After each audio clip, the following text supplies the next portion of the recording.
Welcome you to the committee's first program of the year. My name is Terza Warman, and I will be your host this evening. Before we begin, I'd like to bring you up to date on a new initiative the committee is undertaking this year. The committee has a purposeful commitment to widen our audience to include parents of religious school students.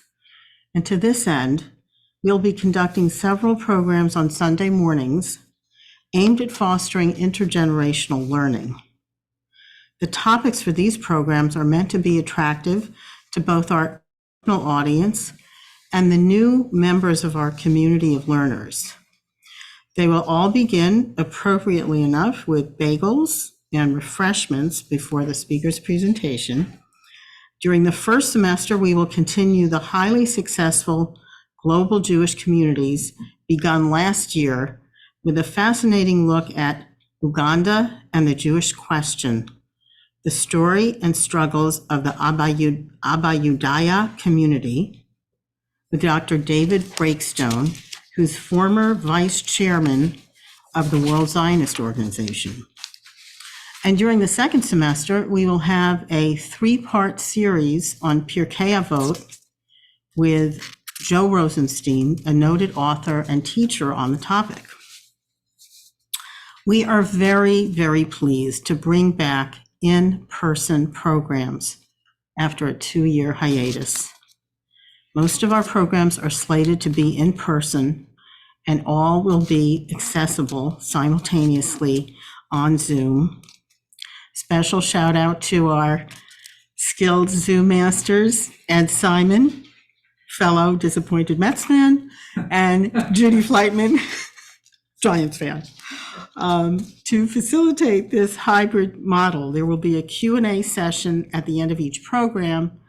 Questions from our Zoom audience should be submitted using the chat function and will be curated by our Zoom masters. Tonight's Zoom master is Ed Simon, and the committee thanks him for his efforts, and thank you, of course, to Judy Fleitman, who is partnering with him.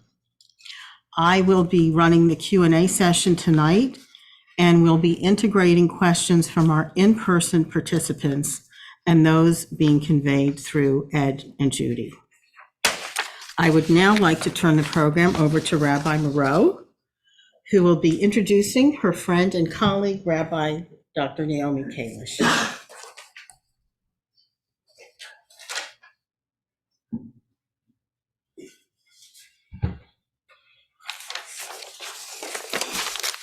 I'm thrilled that we are here tonight with you, Rabbi Kalish, because we need to learn more about healing, because we are fractured, we are broken. This is a congregation who, of course, like every other congregation, is making our way through the pandemic.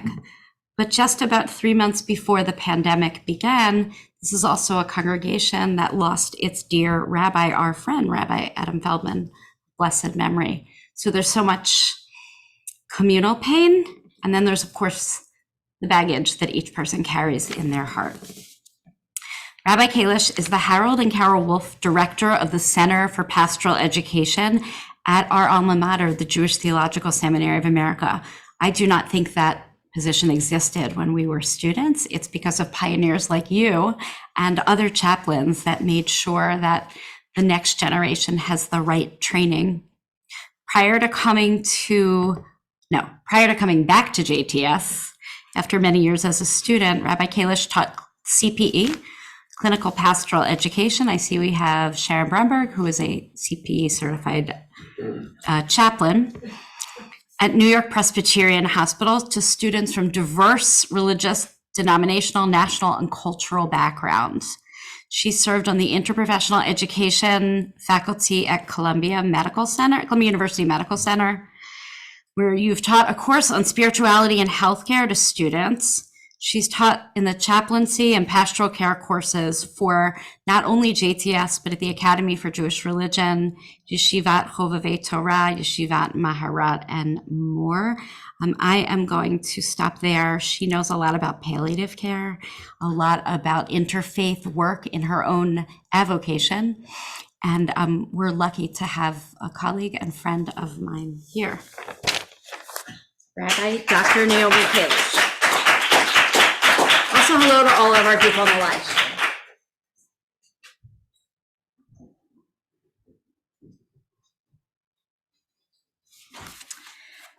Thank you so much for having me here today. This feels so significant to be with you and to be with you in this way that reflects our times, to be in person with some of you and to be on Zoom with some of you. Before I begin, I'd like to offer a few thank yous because I know that it takes a village to do pretty much everything, and more so during this time of the pandemic. I'd like to thank all of the people who, in advance of today, helped make today possible: Moshe, Tirza, and Joel. I know we have the committee that's running the Zoom, and as well as everyone who's tended to us being comfortable here in person and with the refreshments. I'd also like to express a special thank you to my friend and colleague, Rabbi Andy Marrow. Since we were in college together, you've been such a dear friend, and I have admired you from college, through our rabbinical school years, and into our professions as rabbis, and admired so much how you engage caring for the whole person. And of course, you've located yourself in the congregational context and have cared for the hearts and souls, and also the nourishment and the physical experience that people have through, especially through hunger and hunger justice. So it means so much to me that you invited me to be here. So let us begin. I'd like to begin with a quote from the prophet Isaiah for how he referred to the topic of healing. In one of his speeches, he said, "Shalom, shalom, l'rachok, l'karov, amar Adonai, or patav." Hello, hello, shalom, shalom, welcome, welcome to those who are far and those who are near, said Adonai, and I will heal them.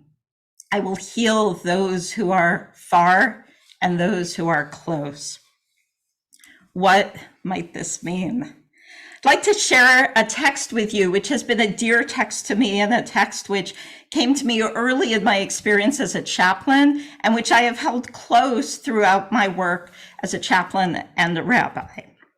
In the Midrash Pesikta of Rabbi, a story is told. A prince was far away from his father, a journey of 100 days. His friends said to him, "Return to your father." He said, "I cannot." His father sent word and said to him, "Go as far as you can according to your own strength, and I will come the rest of the way to meet you." So the Holy One said to Israel, "Return to me, and I will return to you." You may hear some resonances with the high holidays. This is a text which emerges, a story which emerges in the Midrash in connection to the Chagim, and especially Yom Kippur.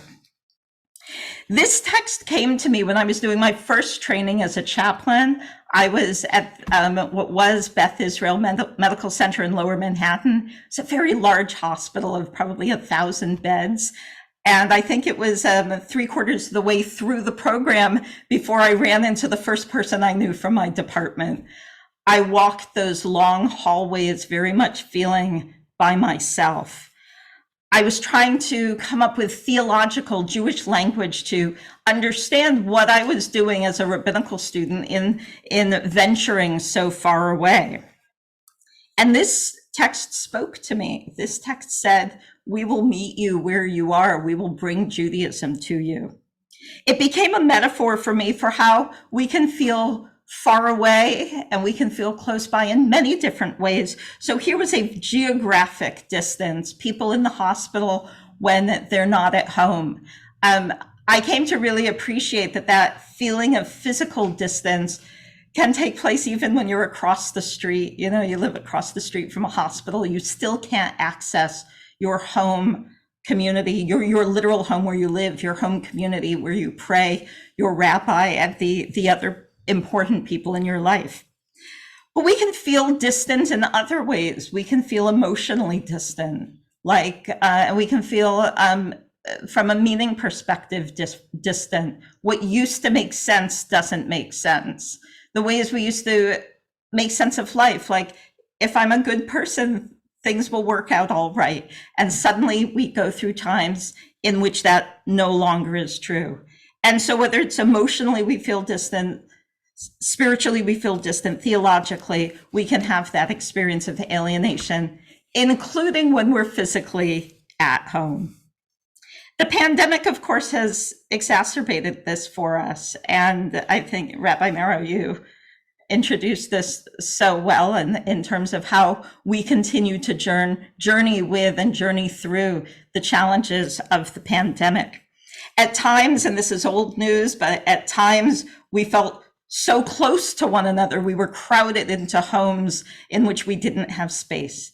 Other times we felt so distant and isolated, people sometimes living by themselves, especially in those early parts of the pandemic, throughout the lockdowns, feeling separate from one another and from places that were important and experiences. And now we have a mixture and we have some confusion because we're stepping back, but we have an uncertainty, like a familiarity that also feels unfamiliar. And so that is what we are navigating at this point.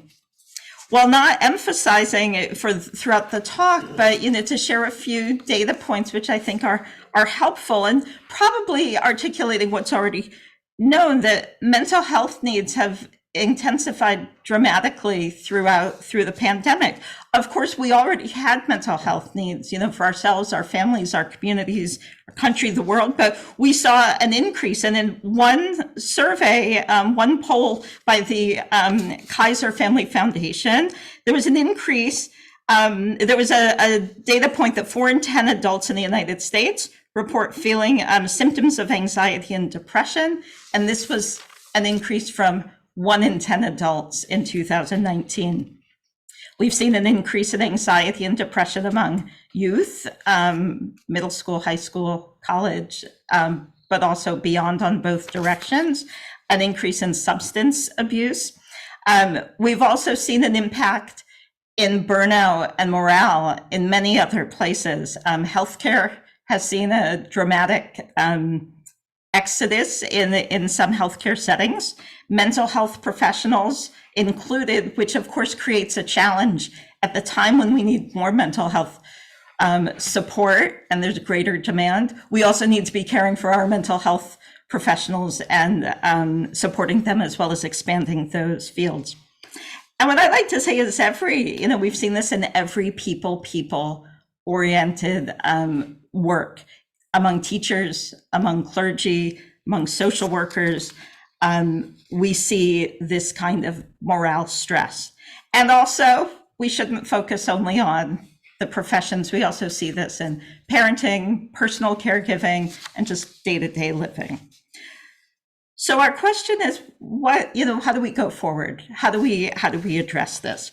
I find one insight from the field of disaster management very helpful because that's what we've been through. It's a special kind of disaster. Unlike a hurricane, it wasn't a one-time incident. But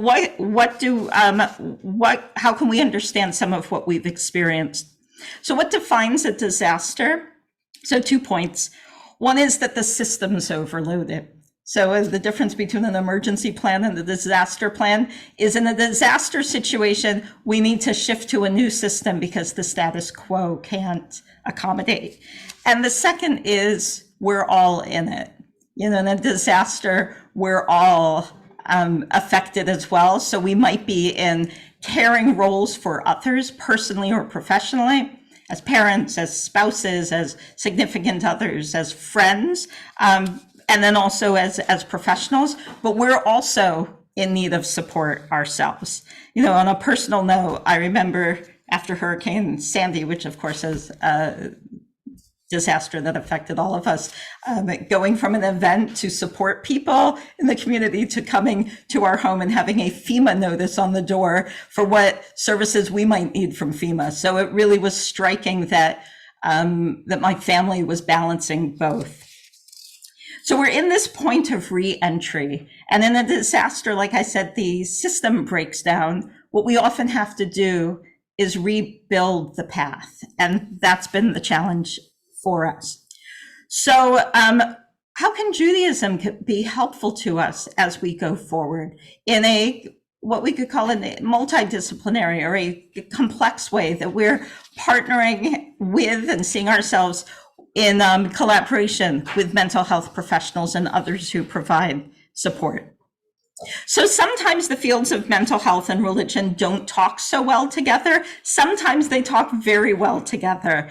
I heard a speaker, Dr. Alicia Ali, who's a psychologist at NYU, talk about a study. And she was talking about, just in this particular study, they were talking about the trying out of certain mental health services and what was helpful. And what she pointed out was, they said, and then 10% of people got better without anything. And she said, what do you mean without anything? She said, just because our survey didn't capture what they did doesn't mean it was nothing. So she said, we need to be curious about that.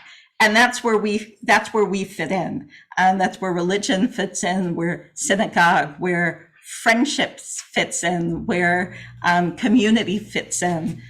Could also be secular organizations. I'm thinking like Girl Scouts, Boy Scouts, the Rotary Club, like all of these things could be connected to healing if we're paying attention. So in Judaism, as you may know, we have this wonderful, rich language around healing. We speak of a refuah shlema, a healing of wholeness, and we speak of refuat hanefesh or refuat haguf, the healing of soul and the healing of body. And this is the core language in our prayer for healing, which is often recited on Shabbat and often recited at the bedside. So what might we learn from Judaism to try to focus on refuat hanefesh, the healing of soul? So I love this painting. It's Marc Chagall's portrayal of 3 angels visiting Abraham and Sarah. It's a wonderful placement of the text because it comes right after the conclusion of the previous chapter, in which Abraham is described as being circumcised. So it's understood as the 3 angels and God are enacting a visiting of the sick. And so this, the Talmud identifies as the source in the Torah for teaching us that visiting people in times of illness is important and healing. It's also a beautiful text because it then also becomes a teaching about hospitality. And I find that overlap, it's a little bit off of our topic, but that overlap to be fascinating, that sometimes we are in a receiving role, but we're also in a giving role. And when we are caring for people who are going through a difficulty, honoring their dignity, which sometimes includes their ability to care for others, is exactly how we help them. So when I think about the value of Bikur Cholim, and I think about these last couple of years, what we've also experienced is a disruption of our ability to care, because we've grieved some of our ability to support people when grieving. You know, our basis of our tradition is visiting people, and we were told we needed to stay home. So how do we visit people who are physically ill, who are upset? How do we provide comfort at a shiva or a funeral? And of course, you're all familiar with this, and we've found ways. So we've been resilient. We've rebuilt some of that path. You know, some of it's over Zoom, as today we've found new pathways, and some of it has been stepping back into our old pathways. So what heals spiritually?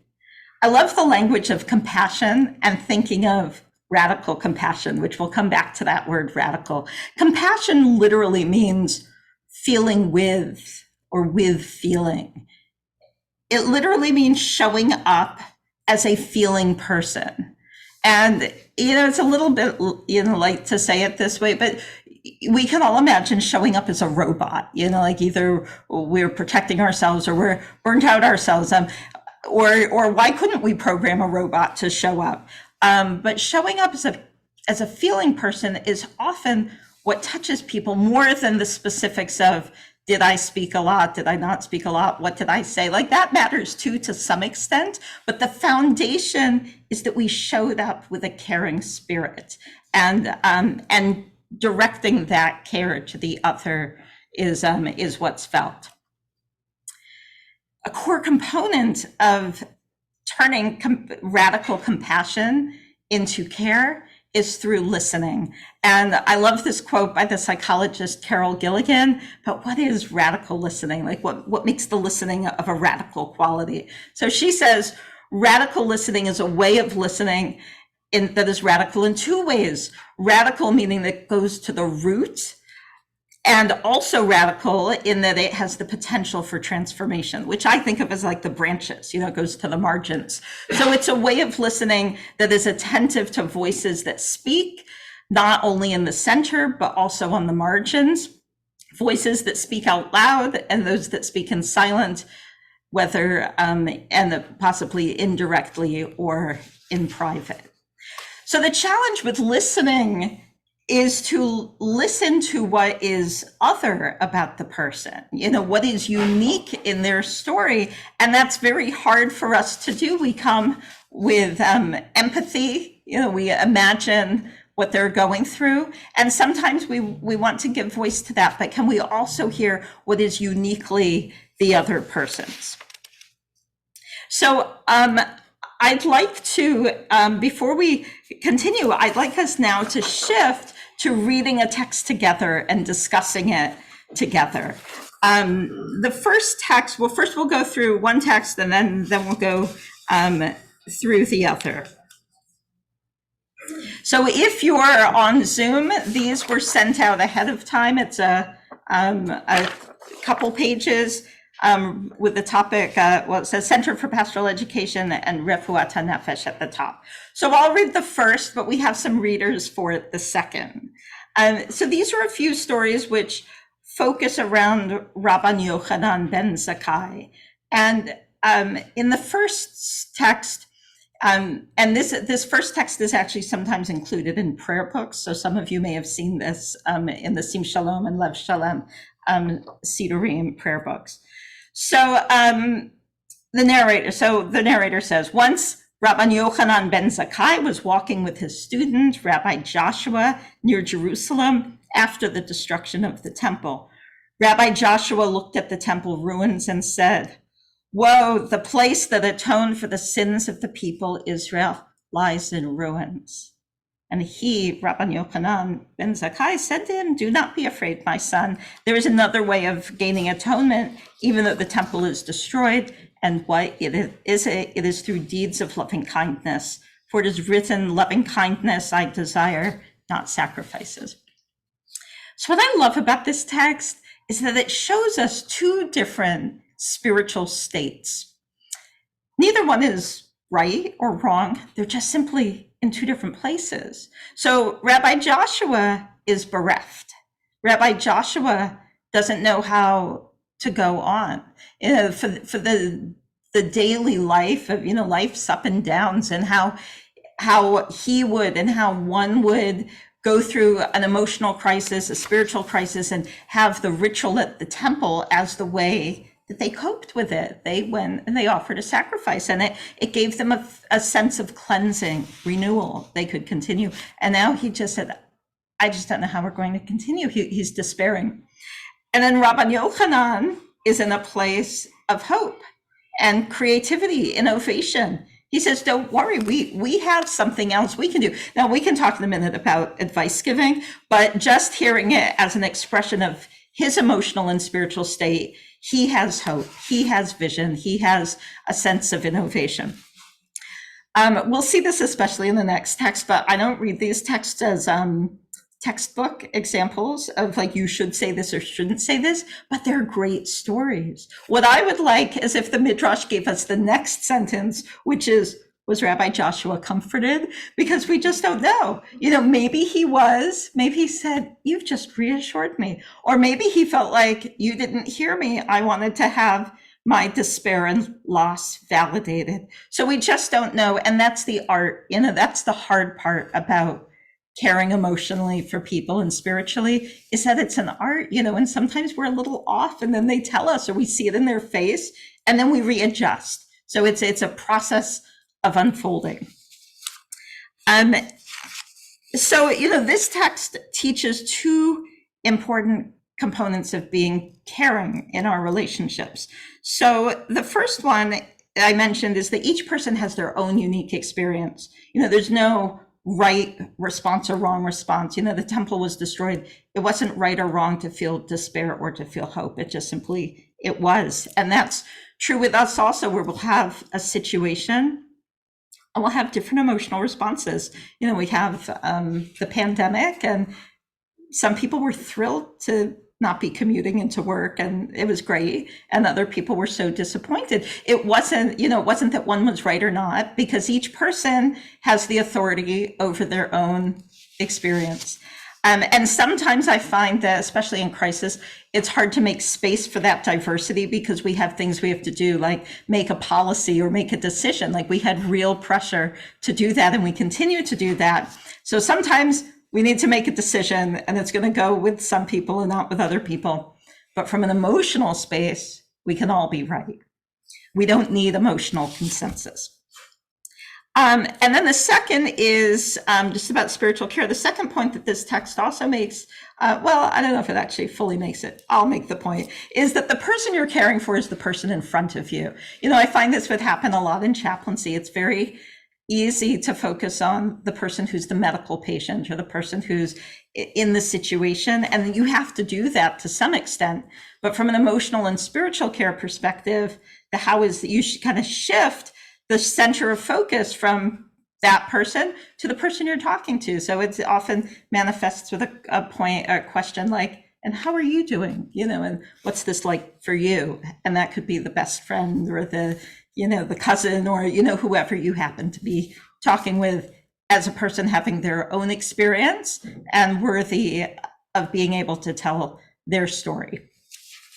Okay, so we're now going to look at a second text. Oh, you know what? I keep thinking it's on Zoom. It's on our sheets. That was my making of the slides. So, so we have a second story, which is also fascinating that it's the same, two of the same folks, Rabbi Yochanan and Rabbi Joshua, and then several others. So what I've been told is that the sound is such that you can read from your seats here in the room, and that it should pick up on the microphone, and that those of you on Zoom should be able to hear it. I guess if you can't hear it, you could put that into the chat, but also you have the texts with you, so you should be able to follow along. So I just want to confirm, actually, if people could just raise their hands just so that I can see, like, do we have 7 people reading or like 4 people reading? So, okay, that's great. Let's start. And if for some reason I missed a piece in the assigning, I'll just jump in and read that part. But in this, we have the narrator again, Rabbi Yochanan, who was the mentor and now colleague with the other rabbis in the story, Rabbi Eliezer, Rabbi Joshua, Rabbi Yossi, Rabbi Simeon, and Rabbi Elazar ben Arach. I also identify that there's like an aide or a sometimes translated servant. I think of it as like a home health aide. Doesn't actually speak, but we can imagine what the experience might be like for that person. Okay, let's begin. Judy? With the narrator? Yes. Oh, yes. Let's start with the narrator, and then we'll just go through the whole text.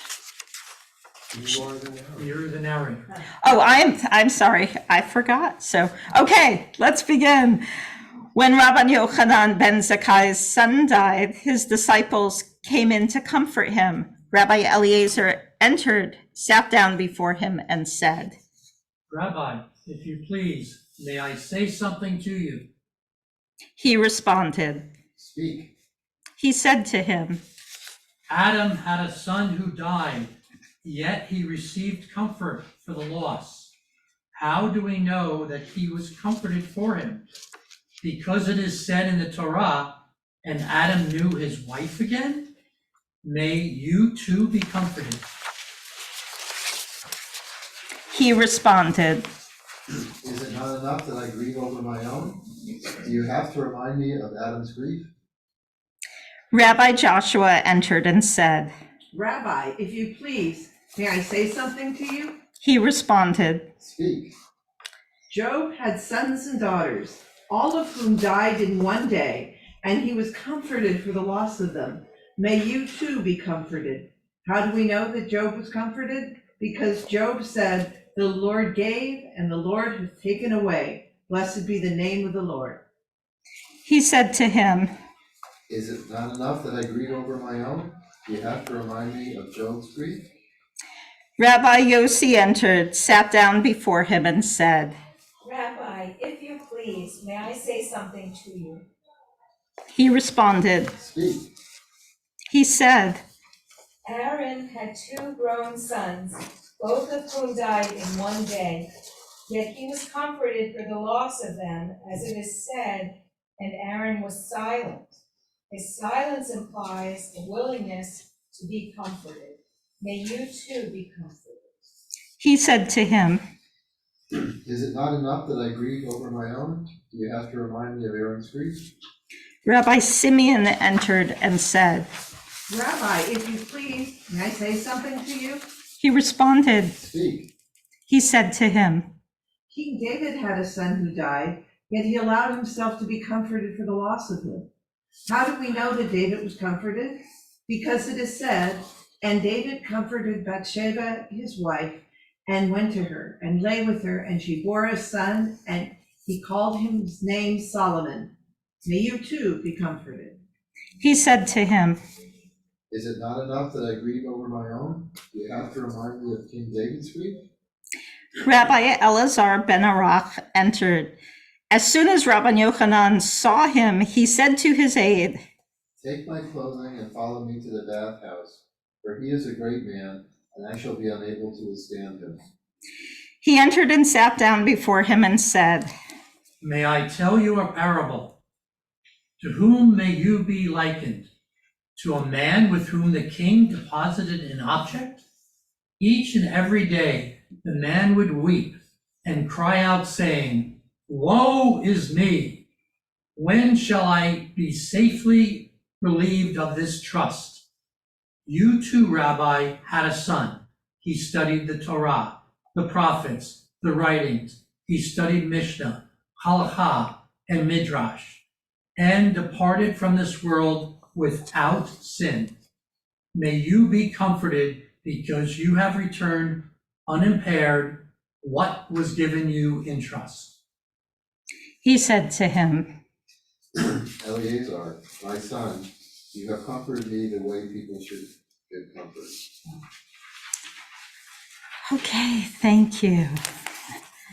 It's a heavy text. It's a very sad topic, and some of us may have had thoughts of different losses or different experiences we've had. What I'd love for us to do is now have a conversation, and I'd love to hear those of you reading, if you would like to share. What were you thinking? What were you feeling? Like, what thoughts came to mind as you read the part? And then also those of you listening, like what observations or what thoughts came up for you? What feelings came up for you listening to this story of coming to comfort, coming to care? So if you feel comfortable, any of you, I'd love to hear your responses to this story. Yeah. Okay, so I was Joshua, and he talked about Job. And we've heard, what the quote is partly a homily now, we all know it so well.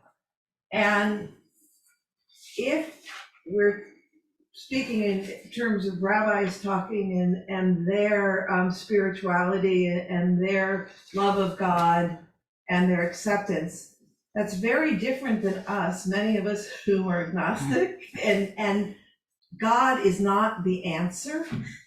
So I don't know how, I don't know what that says to me.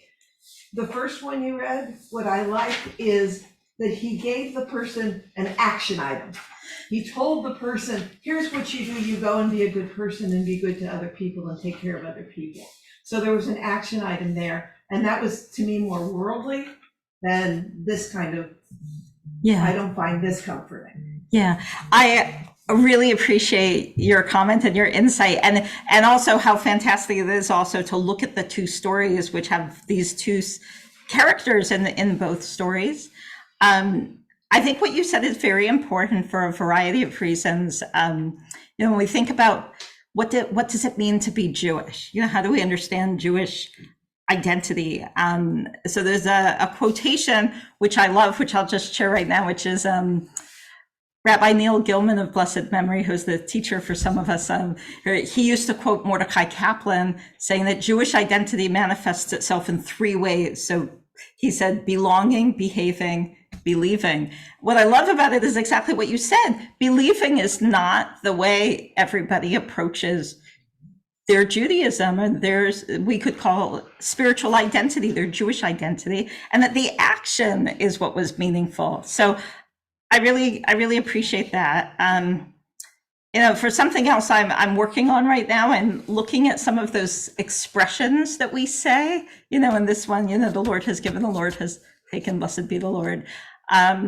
It's a really good question of, is it the content that makes the difference? And we're going to come back to this point, the belief that's expressed, or is it kind of like the just having something to say because we don't know what to say? And there's no right answer to that. But I really appreciate you opening that up. Yes. I heard this as sort of a attack against what people say, I know how you're feeling, I lost somebody. Yeah. Also, all these other rabbis say that, Job lost somebody, Aaron lost somebody, but what really touched them was when the rabbi acknowledged his loss and the unique. Yeah. It's such a good point that you're making. Even when we feel that we do understand a piece of what they're going through, that's delicate, and to honor the unique experience is so meaningful. I think the first thing we learn is, like for Bikor Cholim or chaplain, is not to say I know exactly what you're going through, but it's hard sometimes. So in the part of Eliezer, in the beginning part, when he talks about from Adam, yes, I understand you lost a son. Yeah. I interpret this part, because when I read it at home for coming here, as like, okay, how is it that they understand he's comforted that he now knows his wife? That's that. But I kind of think it maybe is that he was so depressed. Yeah. If I bring it down back to real life stuff, contemporary, that he was really depressed, but now by knowing his wife again, it's saying he broke out of his depression, he's resuming life, he's resuming loving his wife, his family, others, etc., is my interpretive aspect. Yeah, I think that's a wonderful interpretation. Exactly, I think you said it so beautifully, that he was emerging out of it. He could experience joy and pleasure and the other parts of living. He could live again. Yeah. I was just going to say, I have to say, I'm a psychologist. Yeah. So Wonderful. I have to approach it from that perspective. But I find it sort of in line with what you were saying, usually, about the key is people feeling seen and heard. Yeah. And I find that these little passages and stuff, they sort of sidestep that issue. Nobody is seen. And to me, if you want to approach somebody who's hurting, what you want them to know is, I see you and I hear you. I want to know what your experience is. So if you're going to tell me what somebody else did, or somebody else you should do, or it's sort of like you're missing it. So that's sort of like that. I think that's so, you said it so well. And I think the language you used is especially helpful. The existential desire to be seen, to be heard, to be known. And the challenge of saying something. So another question I have is, what do we think was going on with these visitors, that these first four, that this was their response? that they came in with these like sermonettes, these divrei Torah that they were sharing. So it's a shift, because what we're hearing is that something was amiss in these first 4 visits. So if we just shift and now ask a different question, what do we think was going on with these first 4? Any thoughts? Yeah. Well, besides just like thinking about the fact that they repeated the same theme, like, what Rick said about, saying the wrong thing, comparing someone's loss to another loss, they're both very finite. They're all very finite things. Like, you should feel this because of this, right? But the last part with the trust, bringing in that you gave back something that was given you in trust. It's connecting the work of being a parent to immortality, because it's seeing the life that is no longer there as being something you invested in that had value, that is not devalued by the fact that it now ceases to be in the care. That's very beautiful.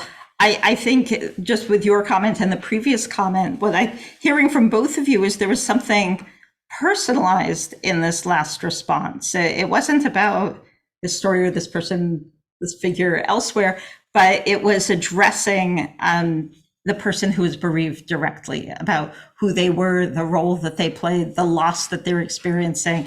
There's a validation here of how they parented, how he parented. Did you have a comment also?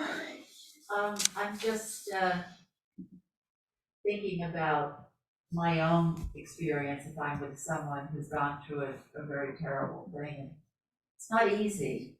Yeah. Being with someone in that situation, you have to open yourself up and be so vulnerable to their pain. And sometimes it's easier,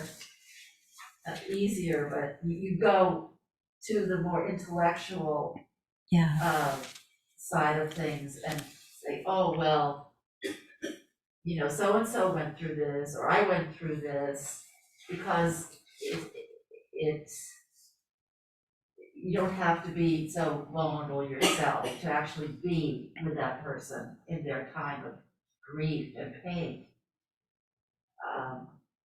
It's just, it's a defense, I think, in a way, to shift over to the more intellectual.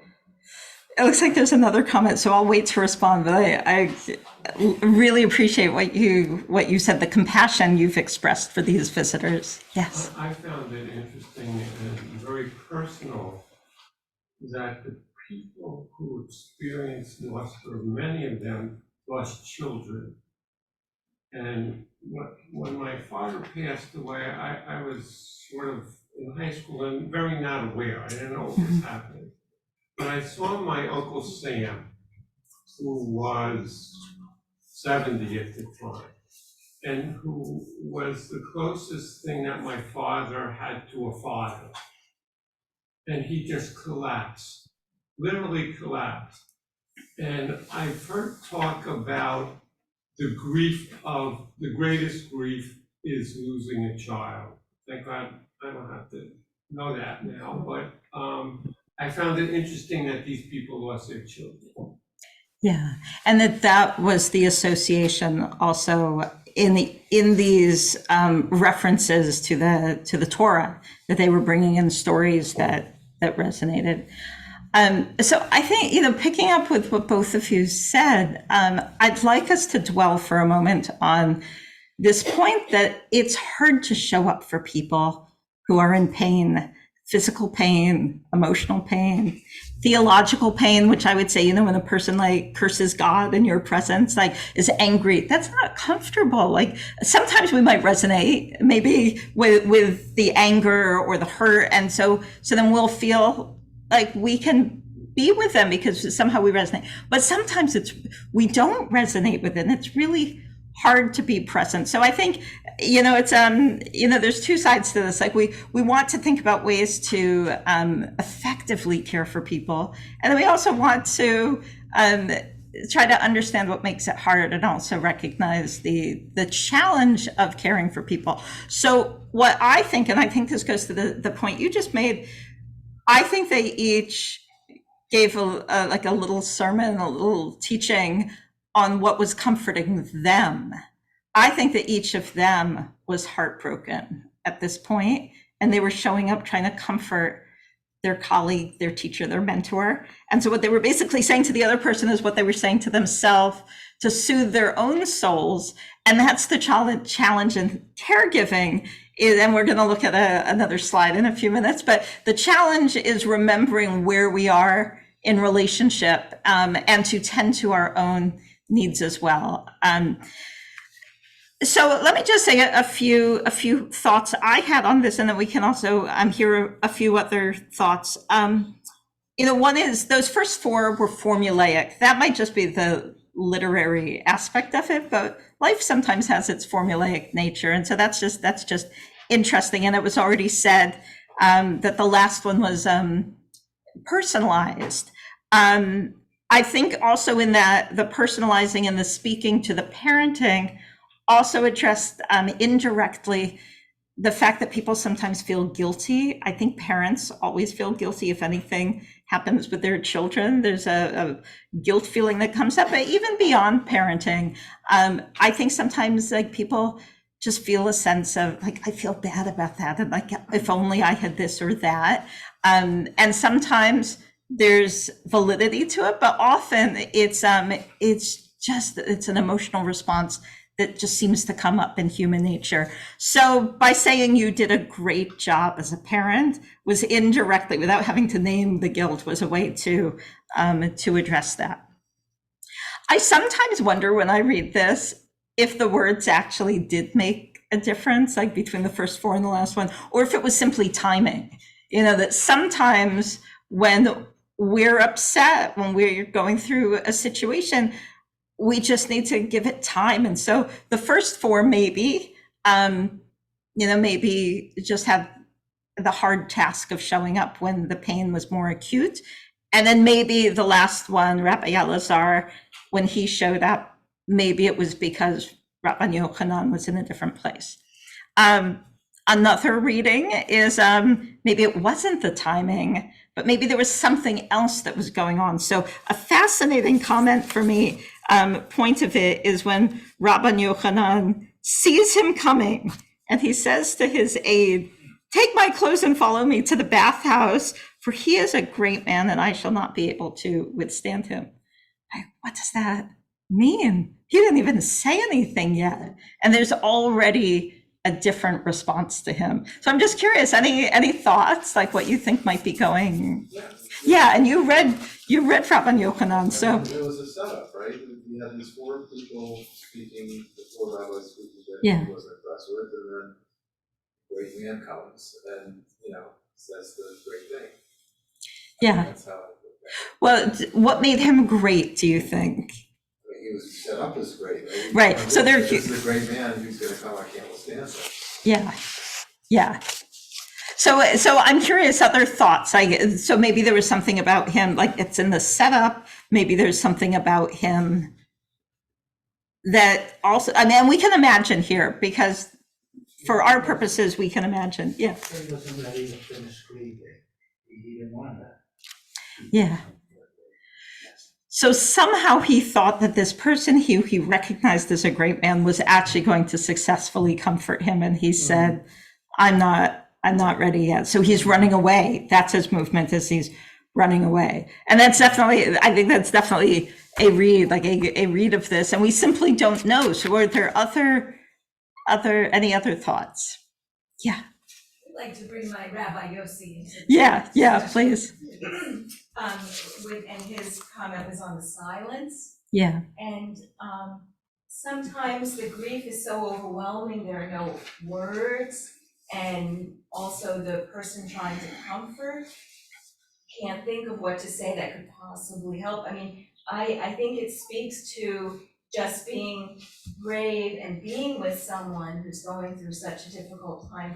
The being there together with the intentions is a starting point, implies a willingness to be comforted. So wherever you are together, that's a starting point. Yeah, it's a wonderful point that you're making. I hadn't really thought about this, also this tension between the silence that comes out of that story, and Aaron was silent, and the filling of words that Rabbi Yossi was enacting, himself. But I hear your point, and I think that's really wonderful too, about this last section where maybe it's just the being together, that it didn't matter about the words. It was a sense of presence. So, I've most often heard the interpretation like you gave, that this is him running away. I have heard, maybe one or two people say maybe the opposite, he was ready to be comforted and he was preparing himself in the bathhouse. Like, I don't know, we don't know. But if we go with the first one, like you said, there also seems to be something about the relationship at that point. Like, prior to the words that were spoken, there was an association with the person. So I think that speaks to, when possible, the relationships we build in the easier times pay off in the harder times. The sense that we're a caring person, then when the person sees us, they make the association. Having worked as a hospital chaplain for many years and looking at another hospital chaplain, like, we don't always have the benefit of having prior relationships, but sometimes we do, or people just associate us, they see us symbolically. Like, there is a person who's coming to my Shiva because they know I'm sitting Shiva, and so we associate symbolically. So if I may ask? Yeah, please. How do you as a chaplain, you as a rabbi chaplain, how do you make the connection? How do you make it real? How do you make it honest? Yeah, so I think, and I'd love if you have comments also, I think sometimes introducing oneself as the chaplain, when people are familiar with the term chaplain, like that has some power to it. Sometimes it's the introduction, because also sometimes people don't know what a chaplain is, or they have a different association with a chaplain.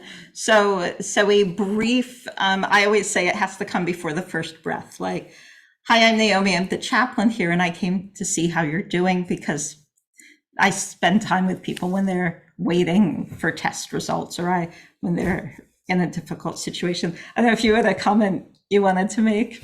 I mean, one thing that strikes me here is, I think, also that the relationship between the rabbi matters. Yeah. That certainly the first few, he is the teacher, they are the students, and they're intellectually trying to prove themselves. Mm-hmm. And that is their point, is I'm used to learning that he taught me, and I'll show him that he was a good teacher, and maybe that'll make him feel better. Yeah. Whereas Elazar, he's a great, it's a hierarchy. So he hears this really big guy who's coming to see me. And it's sort of that, even just his presence for me is good. Yeah. And I think that matters in some sense more than what he's actually saying, is his presence there. And a lot of it is presence. And what you were saying also, I forget what you said, the silence and just being there is a lot more, and what's behind it. So the intention, rather than I'm trying to impress you, and I'm actually listening to you, and I'm being there in that silence. Yeah, I think I really appreciate the insight you brought about the relationships, because I think sometimes we do feel insecure or uncertain when we're visiting someone, and that's human. So in this case, it was students visiting their teacher and having an insecurity about how they would appear before their teacher. And insecurities can always come in. So the way we keep them in check is by becoming aware of them and reminding ourselves what is the role at hand. And the role, at hand was to visit him not as teacher, but as person who's bereaved. The other insight I wanted to make about this, well, it's two insights about grieving, which I think the text brings forward. So one insight, we already touched on it earlier, which was, would these be comforting? Would these stories be comforting? And they were about other people. What I observed at times in my work, especially as a palliative care chaplain and then working with support groups, is that there are different, I don't know if we want to call them stages, because I think stages sometimes lock people in, but different modes that sometimes we want to feel the uniqueness of our loss. We don't want to hear about somebody else's loss. But the whole basis of a support group, of any kind of support group, is that there are other people who have had similar experiences, not the same experience, but similar. So the question is then, when is that helpful? When is it not helpful? And so I think that this also is just really interesting in terms of how it brings that up. The other point is what we were talking about at the beginning, that each person has their own spirituality, their own sense of meaning, their own sense of hope, their own story. I don't think these stories are so bad, these first four, but the question is who gives voice to them? So I have known of situations where a person's had a loss and has said, you know, Aaron and the Torah had a similar experience, or, you know, Adam had a similar experience. So the question is also like who's giving voice to the connection can sometimes make a difference. And like in education, sometimes people refer to a constructivist approach, and I think of it as like a constructivist care, you know, that you make a space for the other person to give voice to what's comforting them. So Shiva might not be, sometimes might be, sometimes might not be exactly the space, but I don't want to fully reject what they did because, or the stories that they shared, because I've actually known people to refer to those exact stories. Yeah. Yeah, I'm not sure if it would work. So there's two people who wanted to give their perspective and thoughts. Oh, great. But I'm not sure because they haven't typed back, unfortunately. I've encouraged them to several times. I will try to unmute them, but we'll find out if it works or not, if that's okay. That sounds great.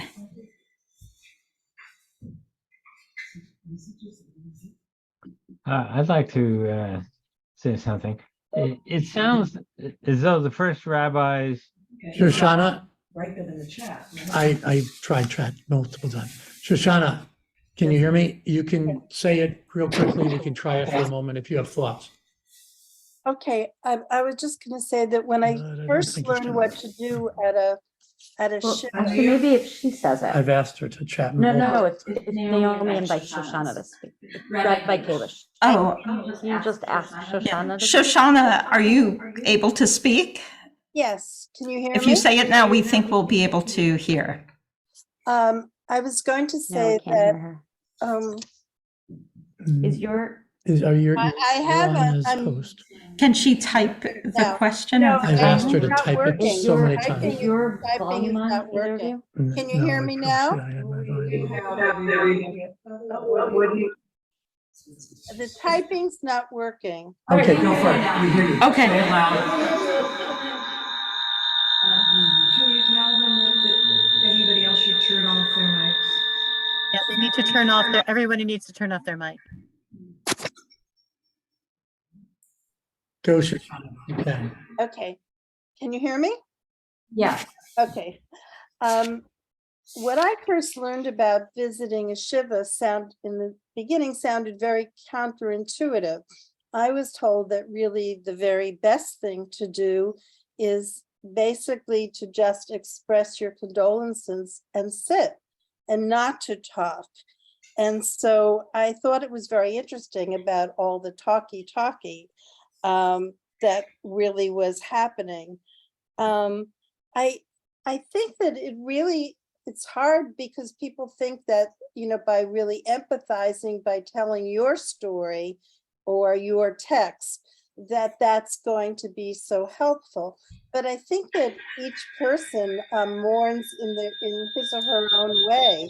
And so I think that this is really showing how sort of they're approaching on this person's neshama. And even the last person where we're sort of glowing about what he says may for some other person be totally wrong. the notion that you should be returning your child, and that's just, you did a good job, but now you've got to return your child before his or her time, as we would think, can be very offensive as well. So maybe that sort of resonated with some people, but hearing that, could be also very, very troublesome. And so I'm wondering what you think of the idea that maybe, I know it's hard for rabbis because they always want to talk, but I'm wondering if maybe really it's sort of the thing that you shouldn't be doing. Maybe they all should have been quiet. Shoshana, I'm gonna mute you again. And I'm gonna mute Wow, myself. that's really spiritual.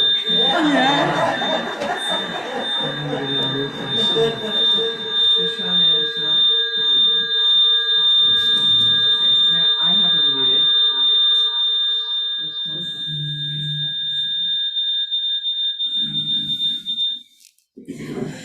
Okay, so first of all, thank you so much for the reflections and the question. And my basic response is I agree with everything you said. So first, that I don't see these texts as like a how-to. There are Jewish texts of in some ways like a hilchot avelut, like laws of mourning or laws of visiting the sick. And to a greater extent, they'll give guidelines. This being a narrative has all of the complexities of narrative. And so I find it meaningful to look at because I think it brings out the struggle and the heart, like what's hard about visiting in a way that is more helpful to a conversation to look at that dynamic. It's interesting what you said. Like, so this is not, it's very interesting. Like, this is not an example of how we understand making a Shiva visit, and exactly what you said, that there's meant to be space for silence, and there's meant to be space for the deference to the bereaved. What I learned going through Shiva and Avelut, this I finished recently, but over the past year after my mother passed away, was that actually I did need people to say something, and so it was actually very interesting to me to see that like a full silence would have been difficult, but people who came in and gave what I could call like some scaffolding. They said, I didn't know your mother. Could you tell me about her? So open-ended questions. So, but I think your point, Shoshana, about that fifth example that was comforting to Rabbi Yochanan. He said, you have comforted me the way people are meant to comfort. So it worked for him, but you're completely right. That wouldn't have worked for another person. And that's the art, the nuance. And like what I was saying before is, we're always needing to pay attention to the eyes and the facial expression. And if we start to say something and it doesn't look like it's comforting, we can shift gears. And so I think it's just such an important point that you're making, that it's not straightforward. There's no formula and there's no checklist. If we want to try one more, then one more. Yeah, that sounds great. Waiting.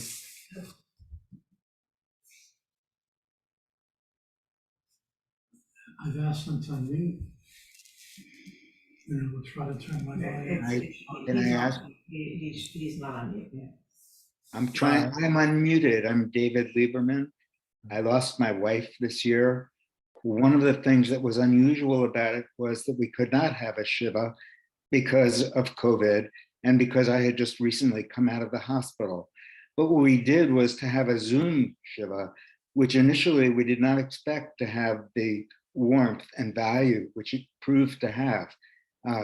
I found it in each case that I've been at a Shiva for a wife or a parent, the things that I enjoyed the most were people who came up to me and told me unexpected stories from the life of that person that allowed me to treasure a moment that I had not previously known about this person. And when people observed this, so one question I had about these first four rabbis, could they hear what one another were saying? Because they got the same response in each case. How could they have failed?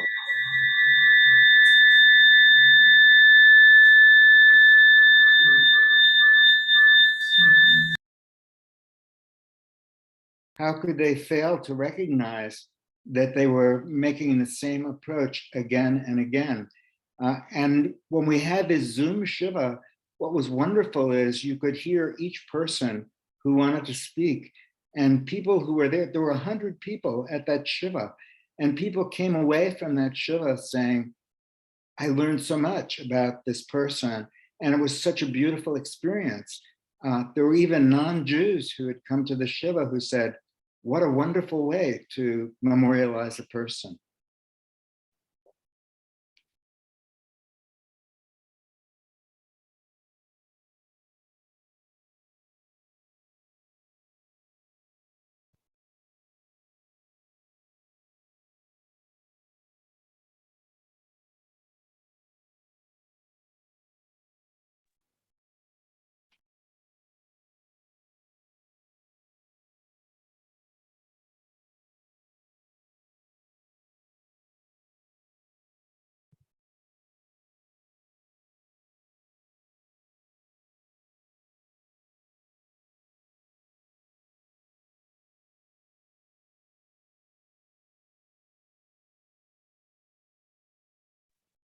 I can no longer hear you. I don't know what happened.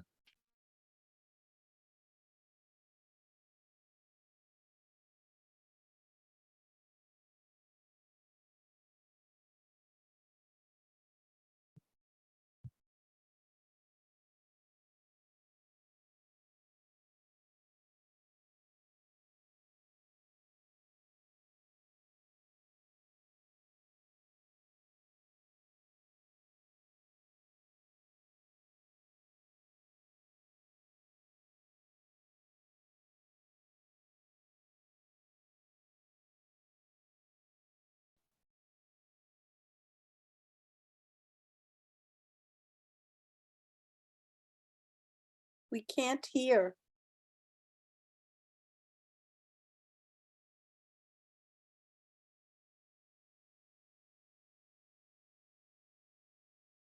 The speaker is muted.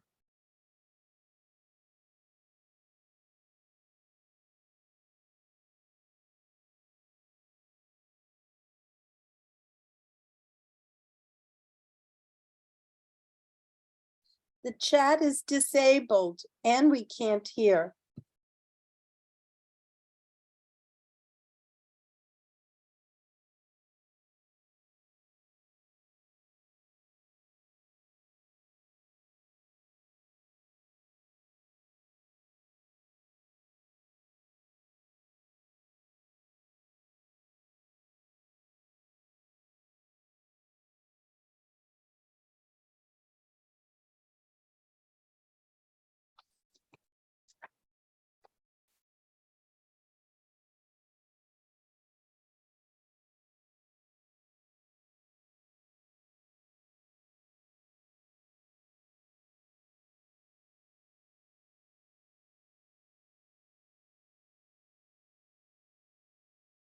Still don't hear.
Still don't hear.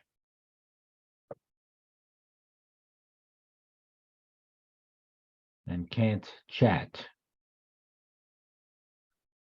Chat is disabled.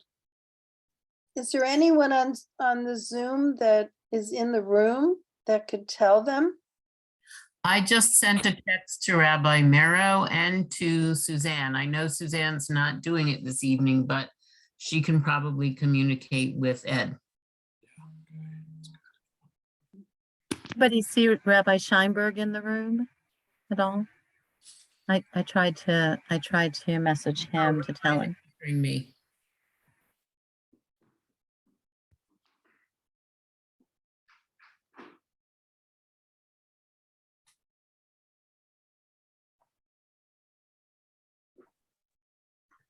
Okay, I just told Rabbi again, we still can't hear. I don't think she has her phone. I just did the same before. Could someone tell Ed that the chat is disabled? Well, we can't text him and he can't hear us. I don't have a number to text him. That's why I texted the rabbi and Suzanne. But tell the rabbi to tell Ed that the chat is disabled. Yeah, no, she's there and she just responded to me, so I'm sure she's communicating with him.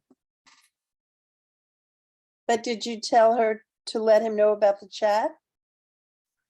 I texted her to say we can't hear and the chat is disabled. Oh, thank you so much. You're welcome.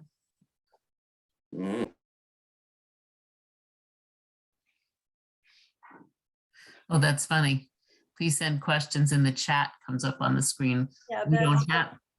Yeah. That's why I couldn't put my question in the chat. No, I know. This is really not being managed well this evening. This is unusual, actually. Yes. Well, it looks like somebody's going up there to do something. Oh, you can at least see what's happening there.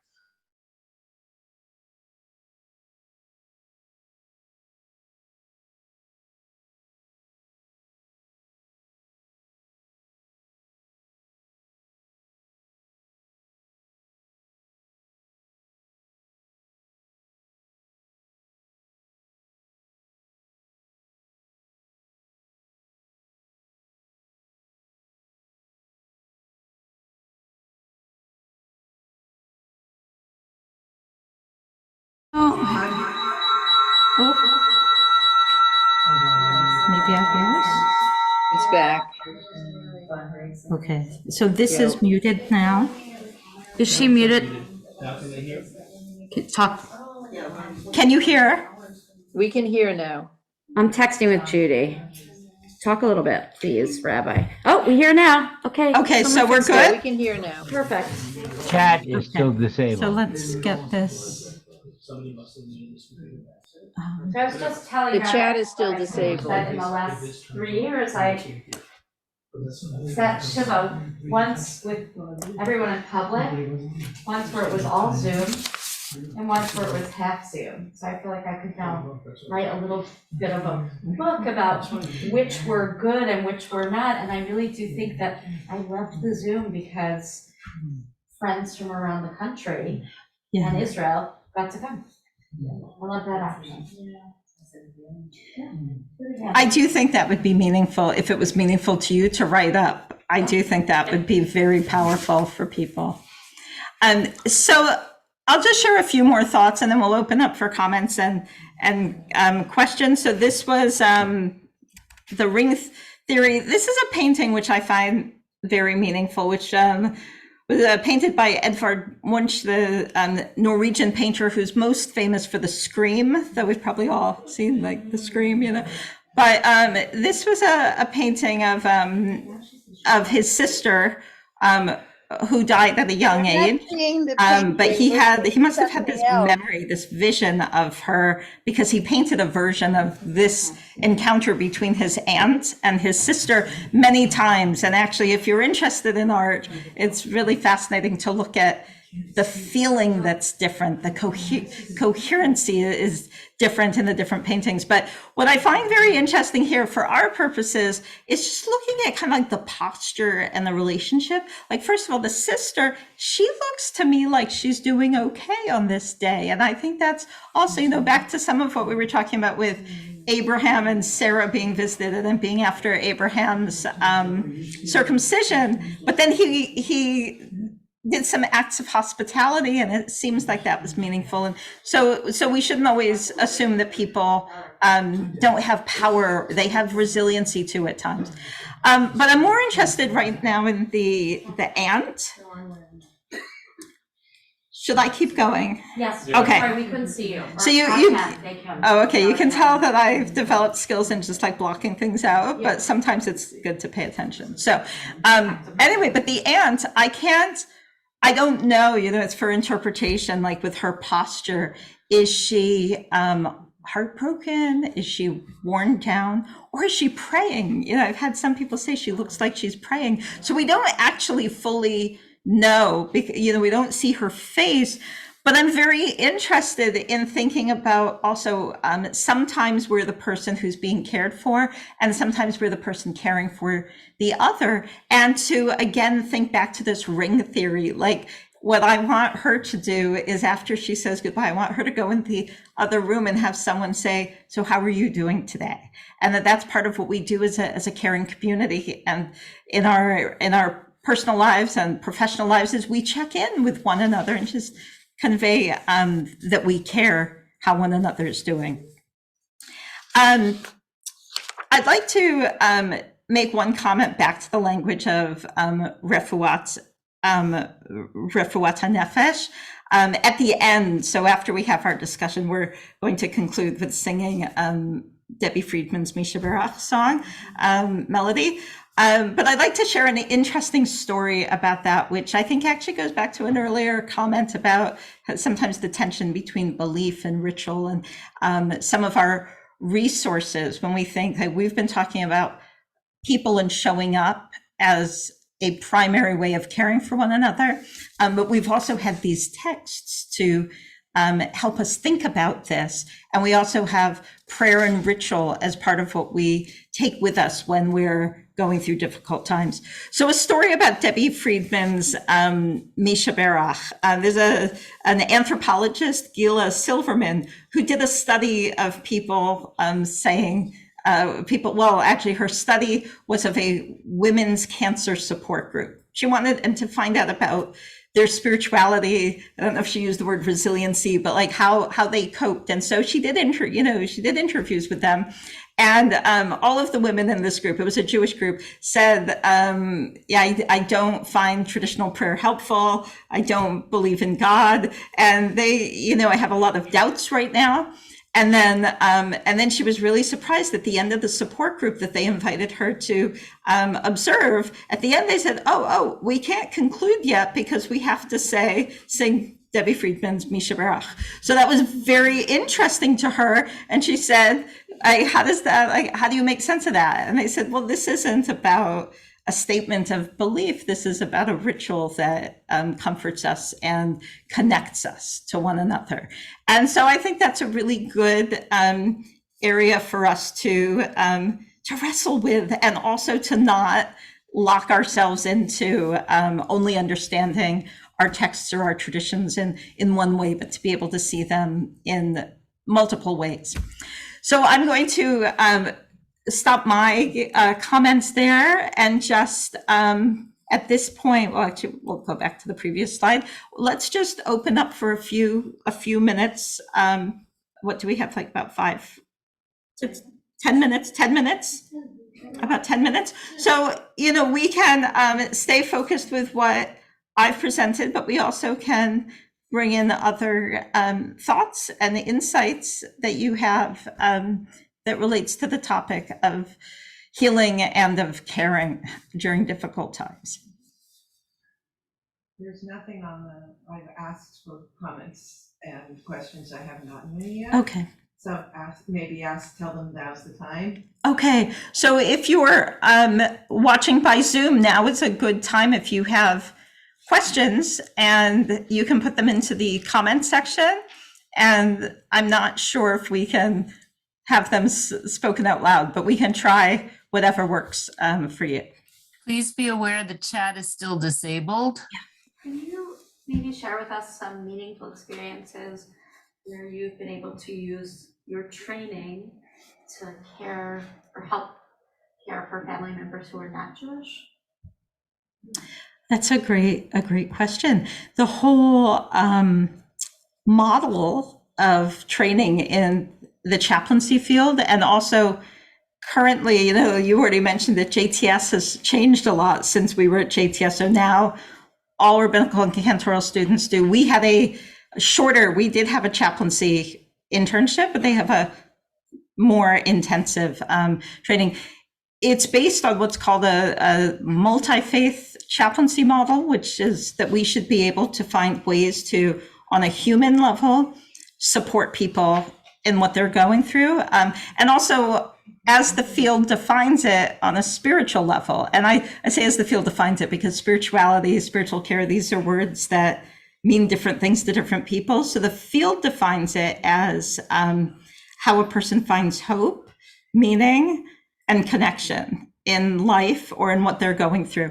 And I always add, or struggle to find hope and meaning and connection. But so it's basically a conversation about, just talking with people. How is your day going? Hear their stories. So you asked me to tell a particular story, and actually I'm at a loss because I've had so many stories. And the question is, like, so many of us have families that are dual faith, that are Yeah. interfaith, and so when do you have thoughts about praying with people when not everyone observes this, is a member of the same faith in one either friend group or family group, which is more likely? Yeah, so I think there's a few different ways. Like, first, there might be a situation where if there's multiple faiths, multiple religious identities and affiliations, where we defer to one or the other, depending on the situation. Not everybody is inclined towards what's sometimes called personalized prayer, but it can be a really beautiful way to just ask people, what are you hoping for? What are you praying for? And then lifting those up, weaving those into a created prayer. So I actually draw from the Misha Berach prayer, and will often say, God of our ancestors, Abraham, Isaac, and Jacob, Sarah, Rebecca, Rachel, and Leah. Now, of course, if the other people aren't from a Abrahamic tradition, that beginning might not be so helpful, but I would often then say something like, God, you know what we're going through. You know what this family is going through. Please hear our prayers for, and then repeat the prayers, the hopes. And sometimes in a multi-faith setting, an ending might be something like, we pray this in your holy name, which is a common chaplaincy way. But I think this is also, I used the word constructivist before. I think that part of the goal is not to jump into it. So I could also say, I'd like, how about I say the Jewish Misha Berach prayer, or, and is that, would you like me to say it in Hebrew and in English? So there are ways to do that. Or if the Psalms are shared, the Psalms are a wonderful text to bridge people who all look to the Psalms as sacred text. Thanks.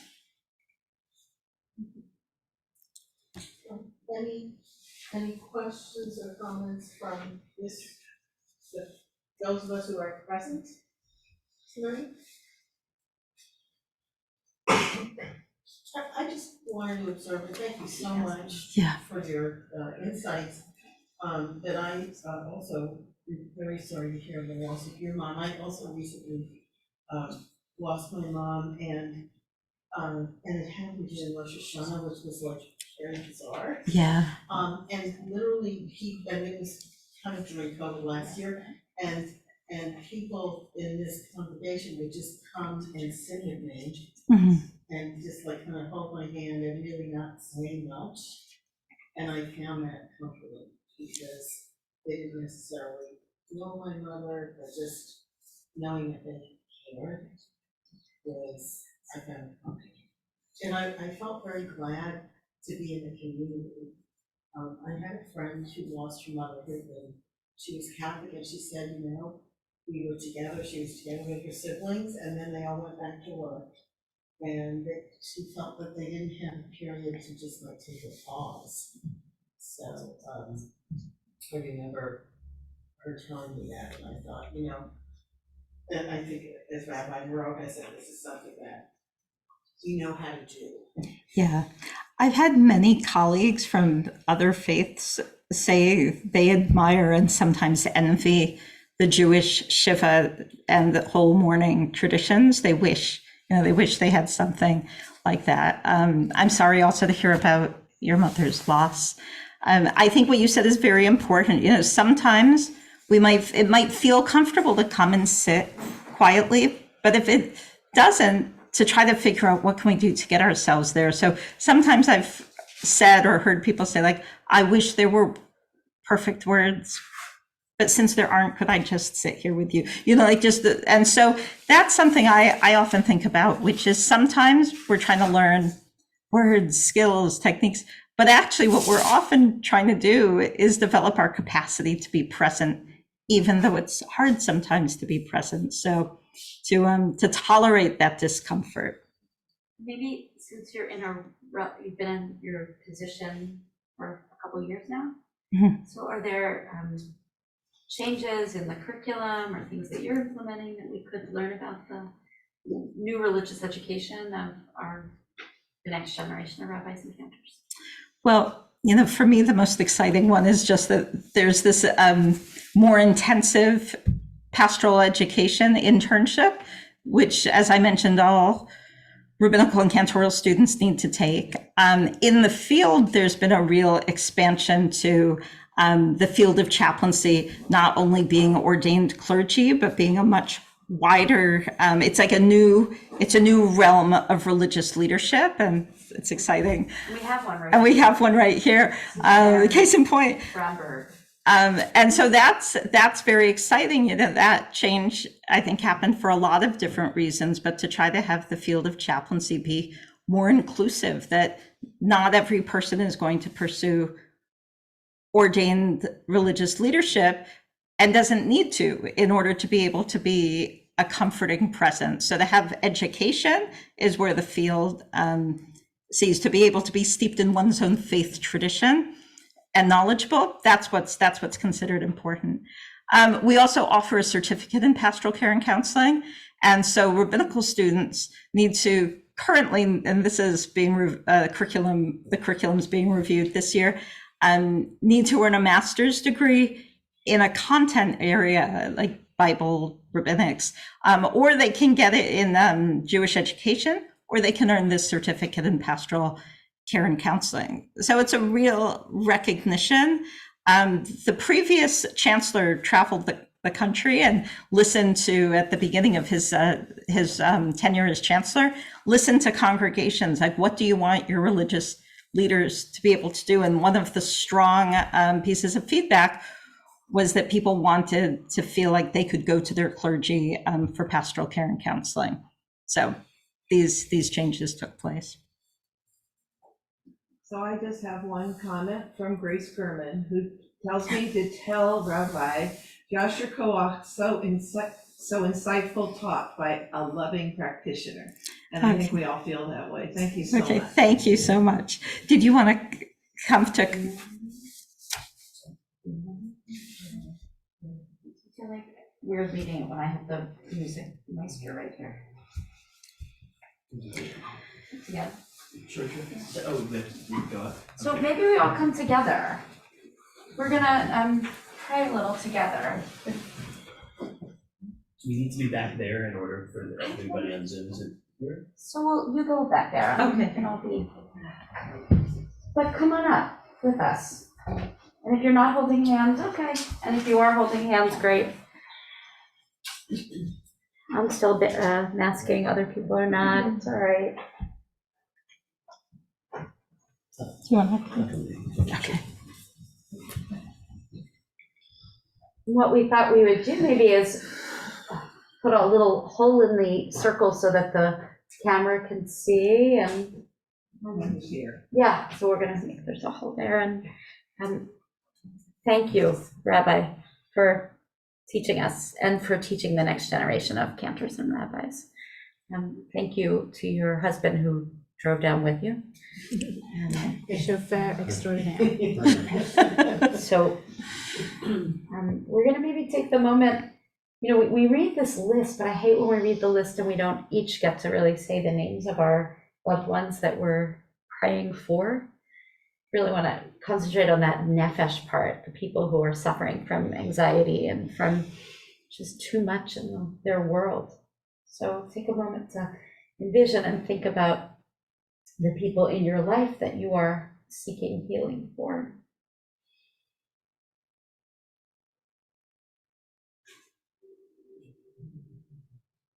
And then you might want to, you don't have to, but you might want to name their names in Hebrew and English, or not, either way.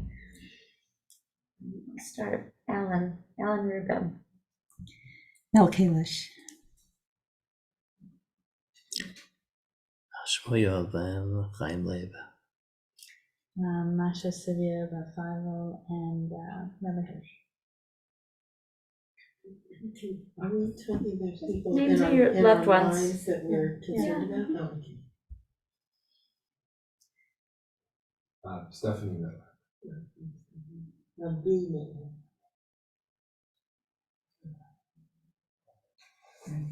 Say it in my head. Judy, My daughter Dana and my brother Elliot. and if there's anyone on the Zoom that types in. Okay. So fun. Sharon? Joanne and Tommy. Anyone else? So join with us. Misha Bera Avotenu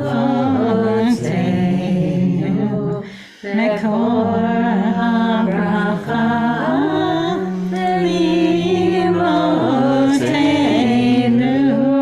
May the source of strength who bless the ones before us help us find the courage to make our lives a blessing, and let us say, Amen.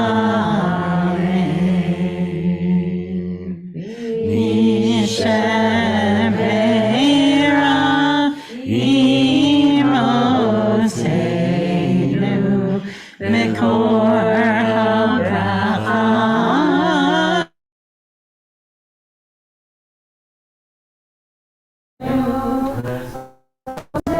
Of healing with Refuat Shlema, the renewal of body, the renewal of spirit, and let us say, Amen.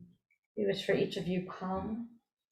Shalva, calm, and calm, peace and peace. Amen. Thank you. Thank you. Thanks very much.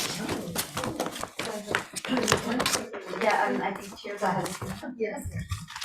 Thank you so much, Rabbi Kalish, For your wonderful words. You gave us a lot to think about and really enriched us with your teaching tonight.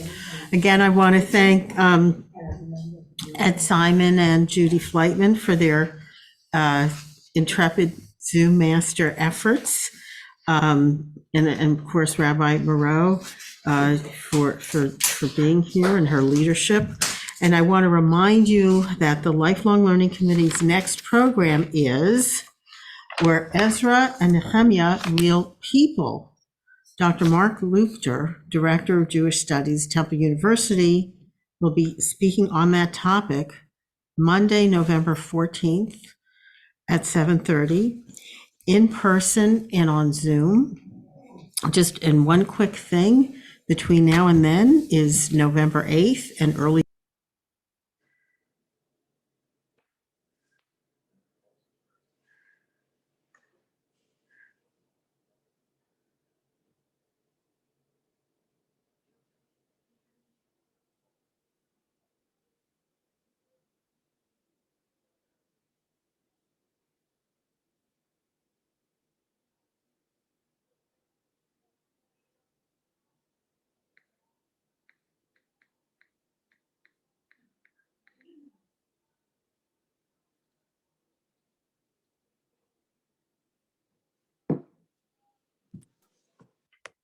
We're all finished.